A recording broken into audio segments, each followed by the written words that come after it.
समस्त को पुणी थे सुस्वागत बिरजा ब्लॉग्स ओडिया चैनल को। आज वीडियो रे कौन अच्छे देखु वीडियोटी पूरा देखिए। देखु माने इलाची डब्बा केते सुंदर सुंदर छोटिया छोटिया डब्बा है, बहुत सुंदर देखा 10टी लेखाएं अलैच अच्छी बा इलाची अच्छी गुजराती मध्य कहती। आटा मु काली आनी पिठारे पकईवाई माने नहले मु बेसिक आने काली केमती कौन है सुंदर दिखला डब्बा मु वीडियो बनवाक दुईटा डब्बा धरिकी आसी।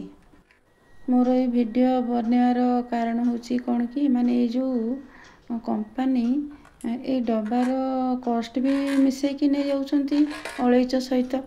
जदि अलैच माने अन्य कौथिरे माने जो पाउच आसंता से टिके कम पड़ता बरम आउ 2-3टी अलैच दियंते एक्स्ट्रा इटा जेमिति कि 10टा अच्छी 12टा 13टा दियंते माने कस्टमर पाई मध्य टिके सस्ता होता माने इलाचीटा सेमिति तो सबु बेले माने हाई रेट थाए इलाची लवंग डालचीनी ए सबु तापरे पुणी डब्बार कॉस्ट मिसी गला बेले को तो मैंने टिके बेसी हो 10 टंका अवश्य किंतु जदि आउ 2टा 4टा रहता माने इलाची ताले टिके दिसंता आखी को 10 टंका तो आम भावुँ हाँ 10 टंका तो किसी नुह।